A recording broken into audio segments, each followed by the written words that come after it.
Hello students, मैं Gurmesh sir दक्ष academy लाडो YouTube channel में आपका स्वागत करता हूं। बच्चों, आज हम प्रॉफिट एंड लॉस के एक बहुत ही शानदार ट्रिक करने जा रहे हैं। उसके बेस पे हम लेंथी क्वेश्चंस को विद इन सेकंड कैसे सॉल्व करेंगे वो हम सीखेंगे। बच्चों, मेरी पूरी कोशिश रहती है कि आपके पास वही क्वेश्चंस मैं डिस्कस करूं जो अक्सर एग्जाम में आते हैं और जिनसे आपका टाइम सेव हो और आंसर्स आपके बिल्कुल करेक्ट आएँ। चलिए स्टार्ट करते हैं। बच्चों देखिएगा, इस क्वेश्चन को रीड कीजिएगा। एक घोड़े को 20,000 रुपये में बेचने पर 25% लाभ होता है। ओके, यदि उसे 40% लाभ पर बेचा जाता तो घोड़े का विक्रय मूल्य क्या होता, यानी कि सेलिंग प्राइस उसकी क्या होती। यहाँ देखिए, घोड़े को बेचा गया बच्चों 20,000 रुपये में और उस पर लाभ कमाया गया है 25%। यदि उसे 40% पर बेचें तो घोड़े का विक्रय मूल्य क्या होगा। मोस्टली स्टूडेंट्स इस क्वेश्चन को बच्चों पहले सीपी निकालेंगे, फिर सीपी से फिर एसपी निकालेंगे। That will be a long method, उससे हम नहीं करेंगे इस क्वेश्चन को, हम इसको एक ट्रिक से करेंगे। बच्चों देखिएगा, ट्रिक आपके सामने है, पहले आप इसको समझ लें जरा। SP2 का मतलब क्या है बच्चों कि जो हमें दूसरा विक्रय मूल्य निकालना है उसको बोलेंगे हम SP2। और ये जो SP1 है बच्चों, जो पहला विक्रय मूल्य आपको दिया गया होगा उसको बच्चों हम बोलेंगे SP1। इसी तरह से जो P1 और P2 है बच्चों आपके पास, P1 और P2 का मतलब है प्रॉफिट, ओके, और L का मतलब होता है बच्चों लॉस। तो P को हमने डिनोट किया प्रॉफिट से यानी कि लाभ से, और L को डिनोट करते बच्चों हम लॉस यानी कि हानि। तो यहाँ पे पहले आप इस चीज़ में एक इम्पोर्टेंट पॉइंट जो है बच्चों वो समझ लीजिएगा कि यहाँ पे जो दिया गया है वो बच्चों आपके पास P2 या फिर L2। अगर प्रॉफिट होगा तो बच्चों हम प्लस करेंगे और लॉस होगा तो हम उसको माइनस करेंगे। क्लास 1 में आप अच्छे तरीके से सीख भी चुके हैं। यहाँ पे देखिएगा हमारे पास क्या दिया गया है, 100 प्लस में P1 और लॉस होगा तो माइनस करोगे आप L1। तो यहाँ पे ध्यान ये रखने वाला है बच्चों कि जो हमारे पास फर्स्ट प्रॉफिट या लॉस होगा वो हमने बाय में लेना। This is the important point for this trick. तो ट्रिक्स के मामले में बच्चों हमेशा आपको कुछ ना कुछ इस तरह से याद रखना पड़ेगा। अब देखिएगा बच्चों, इस ट्रिक को हम इस क्वेश्चन में कैसे यूज करते हैं वो देखिएगा। तो यहाँ पे SP1 आपको कितना दिया गया बच्चों, यहाँ पे 20,000 रुपये दिया गया है। पहले हम इसको एक बार लिख लेते हैं। फिर आपको दिया गया है P1 कितना दिया गया बच्चों आपके पास 25%। और P2 की वैल्यू कितनी दे रखी है बच्चों आपके पास, वो दे रखी है 40%। ये इंपॉर्टेंट पॉइंट आप एक बार जरूर नोट कर लें। कंसेप्ट को समझ लेते हैं, ट्रिक को यूज करना आ गया, फिर तो हम डायरेक्ट करते हैं बच्चों। और मैंने आपको सिखाया हुआ है कि जैसे 25% है तो बच्चों इसमें हम 100 प्लस करके 125 यूज करेंगे डायरेक्ट, और ये 40% क्योंकि प्रॉफिट है तो यहाँ पे हम 140 यूज करेंगे डायरेक्ट। ओके, अब देखिएगा ट्रिक को यूज करते हैं हम। यहाँ पे देखिएगा SP2 है आपके पास, SP2 फाइंड आउट करना है बच्चों आपने। तो पहले क्या लिखोगे आप, यहाँ पे 20,000 रुपये लिखोगे, इस तरह से SP1 लिखोगे। अब जो ध्यान रखने वाली बात बच्चों ये है कि जो बाय में है, मोस्टली स्टूडेंट्स क्या कर देते हैं यहाँ पे 125 लिख देंगे, यानी कि ये वाली चीज़ यहाँ पे लिख देंगे हम। तो नहीं बच्चों, पहला ध्यान यही रखना आपने कि जो पहला प्रॉफिट या लॉस है वो उसमें आपके पास जो कैलकुलेशन है वो नीचे जाएगी। तो 125 आपका यहाँ पे आएगा और 140 बच्चों जाएगा आपके पास यहाँ पे। ओके, इसके बाद आपने इसको कैंसिल आउट करना है। तो यहाँ पे देखिएगा 25 से आप इसको कैंसिल कर देंगे बच्चों, यहाँ पे 800 आ जाएगा। जब आप इसको 5 से कैंसिल करते हैं तो क्या आएगा बच्चों, यहाँ से देखिएगा 5 2 जा 10, 4 आएगा तो 5 8 जा। तो 28 को जब आप 8 से मल्टीप्लाई करते हो 20 तो आपके पास एज इट इज आ जाएंगी। 8 8 जा कितने होते हैं बच्चों 64, 6 कैरी ऑन होगा। 8 2 जा कितने होते हैं बच्चों 16, 6 आपके पास वो आ जाएगा। तो ये आ जाएगा आपके पास 22,400 रुपीज़। देखिएगा कितना इजी हो जाता है, आप एक कंसेप्ट को समझ के कितने सिंपल वे में इसको कर सकते हैं। ओके, ना आपको CP निकालना है, ना ही आपको SP निकालने की ज़रूरत है अलग अलग। तो आप डायरेक्ट इसको यूज करेंगे। जब आपके कंसेप्ट को समझ लेते हैं बच्चों तो आप इसको छोड़ सकते हैं और डायरेक्ट आप यहाँ से इसका आंसर फाइंड आउट कर सकते हैं। आई होप बहुत ईजी लगा होगा आपको ये क्वेश्चन।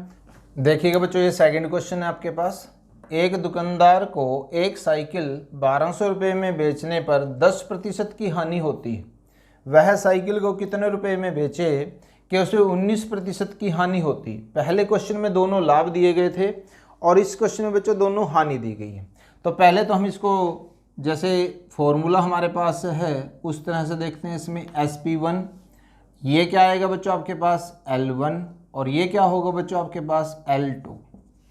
ओके, अभी हम इसको एक बार लिख लेते हैं। यहाँ पे SP1 की वैल्यू कितनी है बच्चों आपके पास 1200 रुपये है, ताकि कंसेप्ट आपको अच्छे से क्लियर हो जाए। L1 कितना है बच्चों आपके पास 10% है, और 10% का मतलब है कि हम डायरेक्ट 90 यूज करेंगे। 100 में से बच्चों आपने माइनस कर देना अगर लॉस होगा, और अगर प्रॉफिट होगा तो प्लस कर देना। तो L2 कितना होगा बच्चों आपके पास, वो है 19%। जब आप इसको 100 में से माइनस करते हो तो बच्चों आपके पास आएगा 81। अब देखिएगा ट्रिक को हम यूज करते हैं, SP2 हमें फाइंड आउट करना है, यानी कि दोबारा से जब उसको बेचे तो वो विक्रय मूल्य हमें फाइंड आउट करना है। तो यहाँ पे देखिएगा फॉर्मूले के अकॉर्डिंग क्या आएगा बच्चों, यहाँ पे 1200 आ जाएगा, और यहाँ पे बताइएगा क्या आएगा हमारे पास, P1 है या L1 है, वो बच्चों हमने नीचे लेना है सबसे पहले। तो इसका मतलब जो 90 का है आपके पास वो यहाँ पे जाएगा आपके पास, और 81 है बच्चों वो यहाँ पे जाएगा। अगर आपने ये ध्यान रख लिया तो आपका आंसर बिल्कुल ठीक आएगा, और अगर बाई चांस आपने कहीं इसको इंटरचेंज कर दिया तो मिस्टेक आपको महंगी पड़ेगी। ओके, तो यहाँ से देखिएगा कितना आएगा बच्चों answer, 1080 rupees. Just with in second आप इतने बड़े क्वेश्चन का आंसर निकाल सकते हो। बस अब आपको ये समझ में आ गया, इसको बार बार लिखने की ज़रूरत नहीं है, डायरेक्ट आप इसको करते चले जाएंगे। ओके, चलिए और क्वेश्चंस भी डिस्कस करते हैं। देखिएगा बच्चों एक क्वेश्चन और है हमारे पास कि यदि कोई वस्तु 178 रुपये में 11% हानि पर बेची जाती है तो 11% लाभ प्राप्त करने के लिए उसका विक्रय मूल्य हमें फाइंड आउट करना है। तो हमारी कोशिश रहेगी बच्चों अब की बार कि हम ट्रिक को डायरेक्ट यूज करें। तो सबसे पहले तो बच्चों आपने क्या करना है, 178 को ऐसे लिख देना है इसके साथ। देखिए बच्चों यहाँ पे हमें ये L1 दे रखा है, और ये हमारे पास P2 दिया गया है। ओके, लाभ है और वहाँ पे आपको दी गई है हानि। तो बच्चों सबसे पहले हमें यहाँ पे जो ये फर्स्ट है आपके पास वो लेना है। तो 100 में से अगर 11 को माइनस करते हैं तो बच्चों आपके पास आएगा 89। ओके, इसी तरह से 100 में 11 को प्लस करते हैं क्योंकि ये प्रॉफिट है, तो बच्चों ये आएगा आपके पास 111। ओके, 111। अब देखिए एग्जामिनर आपको कंफ्यूज करने के लिए, जैसे यहाँ पे दोनों के दोनों नंबर आपको सेम दे रखे हैं तो बच्चों यही कंफ्यूज हो जाते हैं। तो आप थोड़ा सा पेशेंस के साथ स्टेटमेंट को रीड करें और उसके साथ कंसेप्ट को अच्छे से पकड़ बनाएं, तो आपके पास ईजी होता चला जाएगा। अब देखने में बच्चों आपको लग रहा है कि ये कैंसिल आउट कैसे होगा, लेकिन यहाँ पे देखिएगा ये भी एक आर्ट होती है बच्चों, थोड़ा सा समझने की कोशिश कीजिएगा, डिवीजन को स्ट्रॉन्ग कीजिएगा, टेबल स्ट्रॉन्ग कीजिएगा। आप यहाँ से देखिएगा 8 2 जा कितने होते हैं बच्चों, 16 होते हैं। तो अगर हम इसको डायरेक्ट 2 से मल्टीप्लाई करें तो हमारे पास 178 आता है। इसका मतलब हम इसको कैंसिल आउट करते हैं तो यहाँ पे 2 आ जाएगा। तो जब आप इसको मल्टीप्लाई करते हैं तो आपके पास आता है 111 को 2 से मल्टीप्लाई करने के बाद 222 यानी कि 222 रुपीज़ आपके पास आंसर आ जाएगा।